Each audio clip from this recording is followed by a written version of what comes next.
Olá pessoal, vou comentar sobre este livro aqui, Babilônia, a Mesopotâmia e o Nascimento da Civilização, do Paul Krivacek.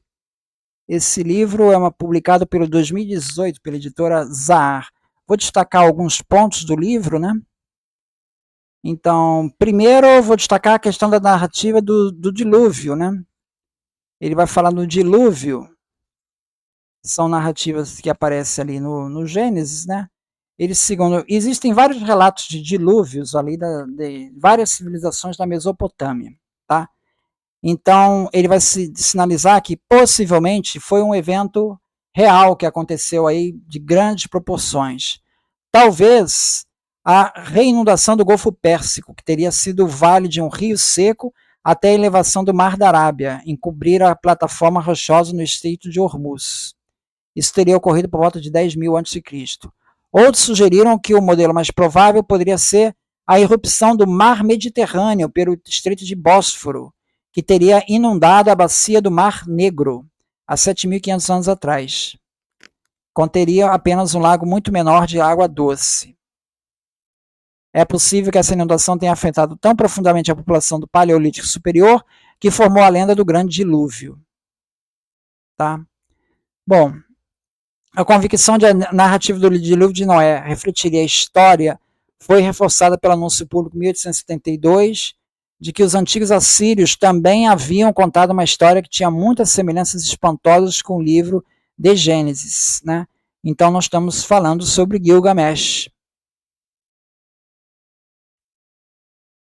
Então essas narrativas na epopeia de Gilgamesh e também outras narrativas que foram encontradas, elas contam uma história muito parecida, diferente em alguns pontos, parecida em outros, da narrativa do Gênesis. Mas o fato é que tudo é de uma grande inundação e uma arca que salva a humanidade.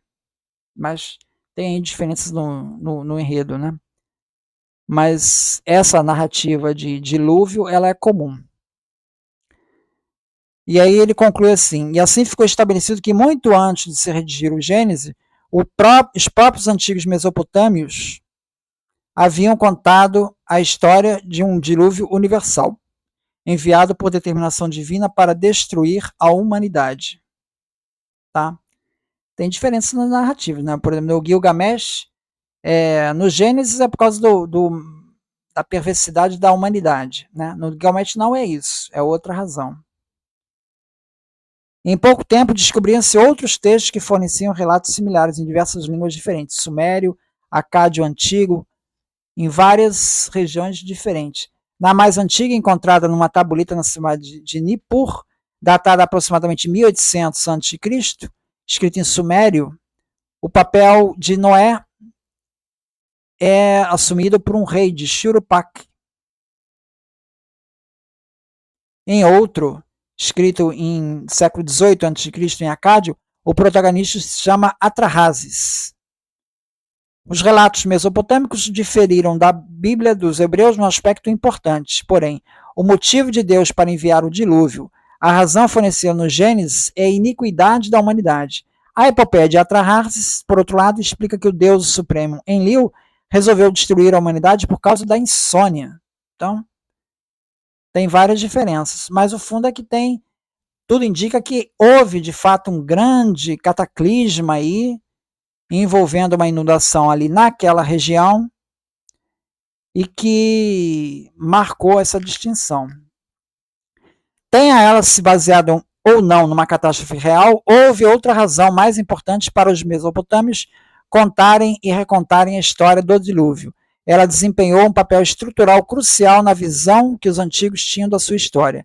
Para os sumérios, o dilúvio era o ponto de demarcação que separava o período pré-letrado do letrado, a era do folclore da era da história. Mais exatamente, era o golfo situado entre o tempo em que toda a Mesopotâmia seguia a liderança cultural e ideológica de Uruk e a época posterior, na qual Suméria, a parte mais meridional da planície mesopotâmica, era uma terra de cidades-estados separadas, cada qual seguindo seu próprio destino. Então tem aí por trás aí uma outra questão. Bom, outro ponto que eu queria trazer, que ele aborda, é a questão das tabuinhas de argila, né? As tabuinhas de argila são documentos que foram encontrados ali na Mesopotâmia, né? E que trazem diversas informações sobre o funcionamento ali daquela sociedade. Essas tabuinhas de argila, né? Elas conseguiram sobreviver ao tempo, né? Ao que tudo indica, porque esses palácios foram incendiados e quando você incendeia, a argila fica dura e aí ela preserva aquilo, tá? Essas tabuinhas de argila, a maior parte dos textos escritos ali são textos contábeis, administrativos, quantidade de cereal e coisas desse tipo, né? Aí ele vem aqui na página 189. Quem inventou esses sistemas complexos de distribuição de cereais, alimentos e mantimentos? Deve ter havido muitas reuniões demoradas entre burocratas que dominavam a economia estatal, pessoas que entendiam de agronomia, peritos na criação de gado e engenheiros da irrigação, todos membros da classe superior de escribas.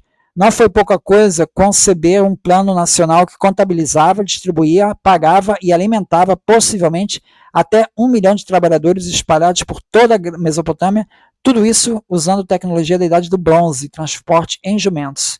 Que ele pareça ter funcionado tão bem durante tantas décadas é um tributo à capacidade de raciocínio, planejamento e organização das comissões responsáveis. Até os tempos modernos não houve tentativas de construir nenhuma economia controlada de complexidade semelhante. Quiséramos nós poder encontrar algumas das anotações feitas e dos memorandos escritos durante suas sessões de planejamento. Então aqui ele fala dessa parte daí desses achados encontrados nessas tabuletazinhas, né, na cidade de Ur, em outros, Nippur também, e que são principalmente escritos administrativos, tá? Outra questão também que ele aborda é a questão dos códigos. Os códigos. Tem o código Hammurabi, que é o mais conhecido, né? Mas tem também códigos mais antigos, de Ur-Namur, por exemplo. Ur-Namur, ele foi um fundador da terceira dinastia de Ur. O seu filho Sunji foi o maior de todos os monarcas da Suméria. Então, dentre os códigos de Ur-Namur, ele não classifica como um código legal propriamente dito, porque não tem ali princípios legais. São mais uma sequência de casos, né, de situações. Né? Então, por exemplo, se um homem praticar um sequestro, deverá ser aprisionado e pagar 15 ciclos de prata. Se um homem agir por meio de força e deflorar a escrava virgem de outro homem, deverá pagar 5 ciclos de prata. Se um homem depuser como testemunha e ficar provado que é perjuro, deverá pagar 15 ciclos de prata. Se o homem arrancar um olho de outro homem, deverá pagar o peso de uma meia mina de prata. Se o homem arrancar um dente de outro homem, deverá pagar 2 ciclos de prata. Se um homem, no decorrer de uma briga, quebrar um membro de outro homem com um porrete, deverá pagar 1 mina de prata. Então você vê que sempre tem recompensas financeiras aqui, tá? O código de Hammurabi, ele vem 3 séculos depois desse. E o código de Hammurabi, ele já vai falar de uma outra perspectiva, a do olho por olho, dente por dente. Então é interessante ver no código de Hammurabi como é que essas coisas elas ficam. Vamos ver aqui na página 231. 229, na verdade. O de Hammurabi vai estar, a lei de Talião. A lei de Talião, olho por olho e dente por dente. Que é a lei que vai refletir nos hebreus. Tá? A lei lá dos Levítico, né, da Torá, ela vai refletir muito essa lei do olho por olho e dente por dente, que aparece no Hammurabi. Tá? Ali aparece assim, se alguém arranca um olho ao outro, seu olho deverá ser arrancado. Então já não está falando em indenização. Se um quebra o osso de outro, seu osso deve ser quebrado. Se quebra os dentes de outro, seus dentes deverão ser quebrados.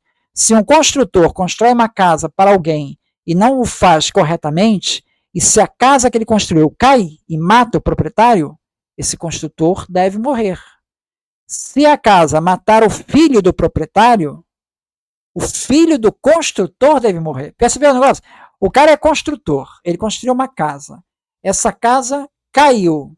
e nisso matou o filho do proprietário. Não matou o proprietário da casa, matou o filho do proprietário.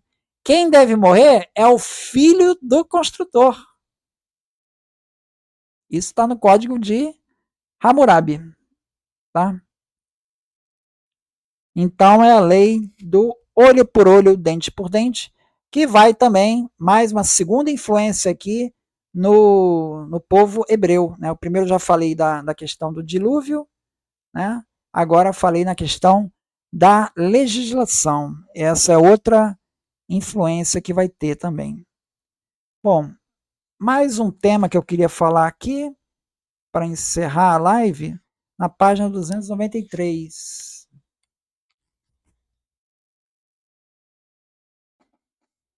Página 293, ele vai falar assim, ele vai falar dos assírios, né? E dos assírios, ele já vai fazer uma referência ali, que como é um grande império, começa a ter ali entre os assírios a ideia de um deus, de um monoteísmo, tá? Gerald Cooper, da Universidade de Johns Hopkins, concorda que para o Mesopotâmio, o Deus e os deuses eram essencialmente a mesma força divina que determinava os destinos. Então começa a ter essa percepção. Já que temos um império tão grande assim, deve ser porque deve existir um Deus. Então as bases do monoteísmo, que as tribos hebreias viriam a transformar num patrimônio mundial, estavam sendo lançadas ali, na Assíria, na última parte do segundo milênio antes de Cristo. Isso não quer dizer que os hebreus tenham tomado emprestado de predecessores assírios a ideia de um Deus onipotente e onipresente. Significa apenas que sua teologia esteve longe de ser um movimento religioso completamente revolucionário e sem precedentes. A tradição judaico-cristã islâmica, que teve início na Terra Santa, não foi uma ruptura total com o passado, mas brotou de ideias religiosas que já haviam arraigado na Mesopotâmia no final da Idade do Bronze e início da Idade do Ferro. A visão do mundo do reino assírio, que disseminaria sua religião, assim como seu poder, por toda a Ásia Ocidental no correr dos séculos seguintes. Isso está na página 293. Então são esses os aspectos que eu queria destacar. Muito obrigado, então.